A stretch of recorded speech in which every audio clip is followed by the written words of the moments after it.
sir, not me.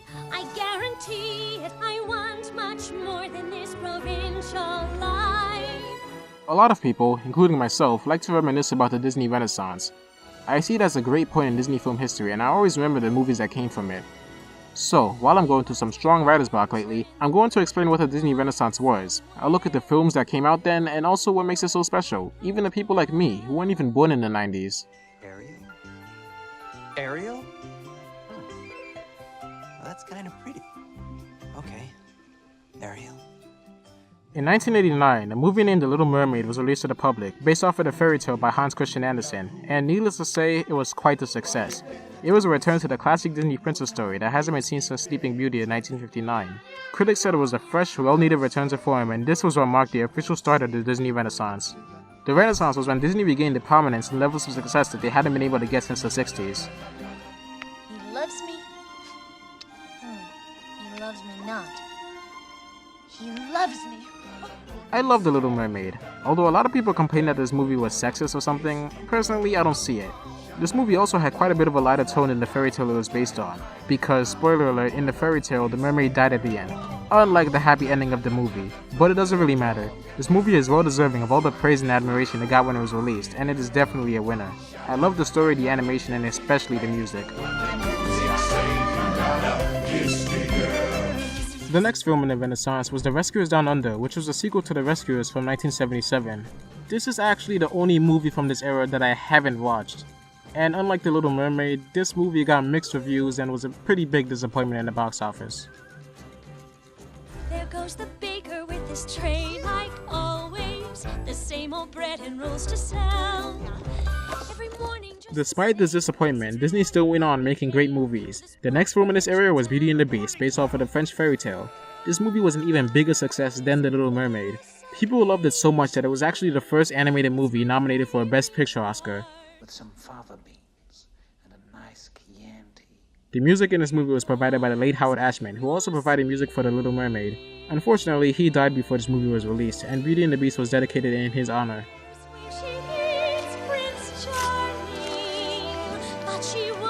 Discover that it's him till chapter 3. This movie also spawned a live-action remake, which I am not a big fan of. I was actually going to plan to make a video explaining why I don't like it.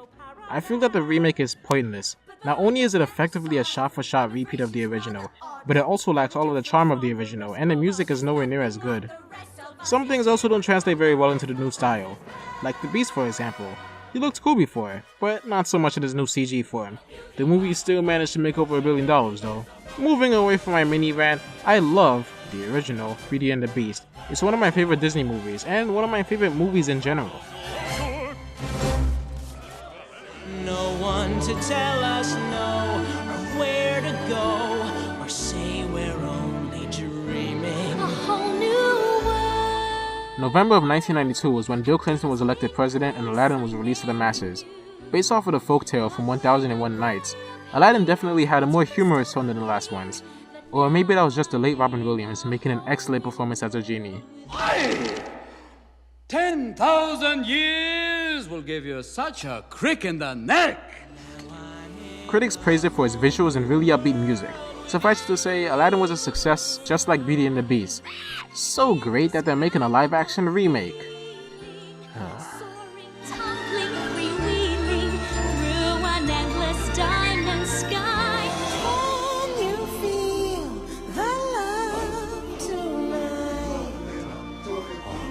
The next movie in this era was 1994's The Lion King. Unlike most Disney movies before and after it, The Lion King was more or less an original story. It was definitely Disney's biggest success of the 90s, making over $900 million in the box office, and receiving a lot of critical praise for its storytelling and relative maturity compared to other cartoons. This is my favorite Renaissance movie. In fact, it's probably my favorite Disney movie, and definitely one of my favorite movies ever. I've loved this movie ever since I was just a little kid.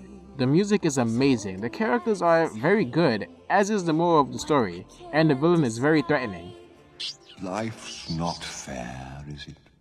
I'd say this was when the Disney Renaissance was at its peak. However, after The Lion King, the company started to falter with the quality and successes of the later animated movies.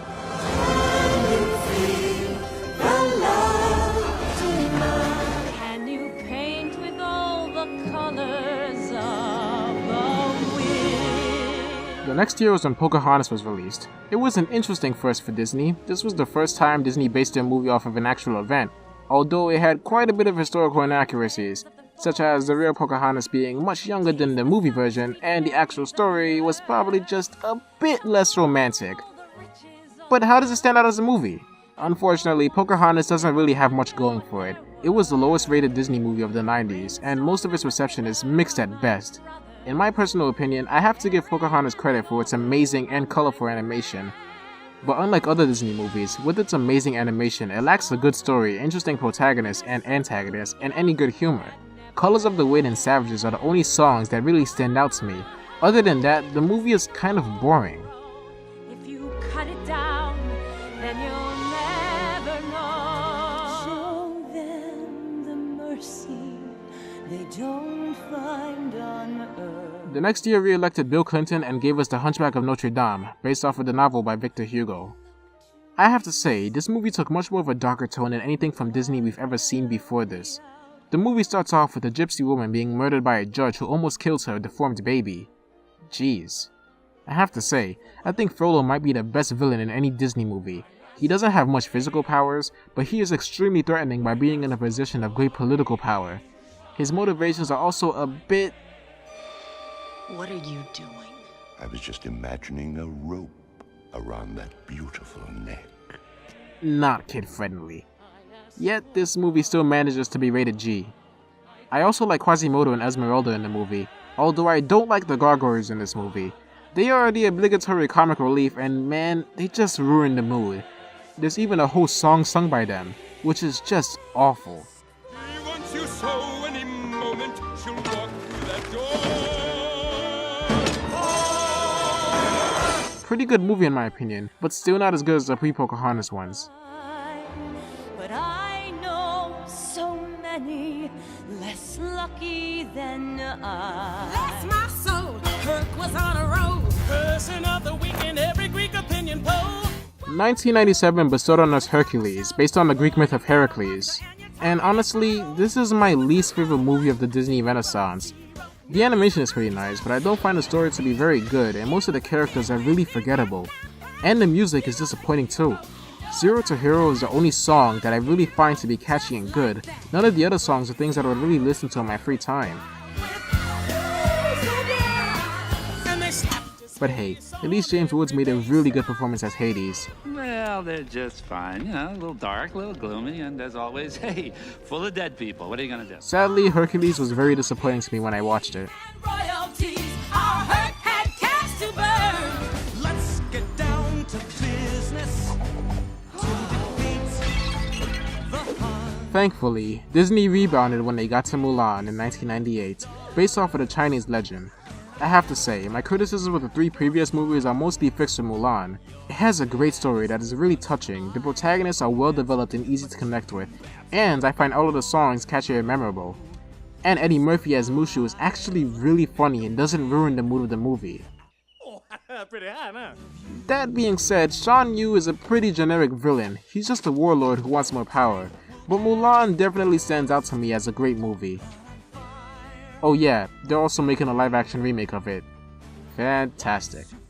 Your center, you are sure to win. I can see there's so much to learn. It's all so close and yet so far. The final film of this era was Tarzan, based off of Tarzan and the Apes. The animation in this movie is really good. The artist did a great job at mixing the 2D characters with the 3D environments. The music is also great. I know that Phil Collins is a pretty controversial figure to many people, but he did a really good job at the soundtrack. And, I mean, come on. He sung the soundtrack in other languages too. It's kinda cool. Tarzan is a really good movie. It does well with its story and its characters. And although Clayton may not be the best villain, this was a good way to end the Disney Renaissance.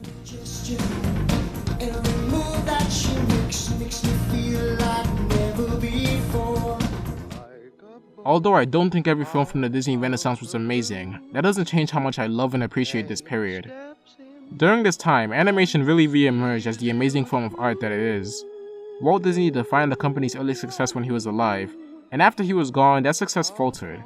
But then in the 90s, Disney was able to prove itself again as America's premier animation studio, and as many people's fondest childhood memories. So there you go. Thanks for watching, and I really hope you enjoyed this video. Peace guys, I'm Mozart the Best.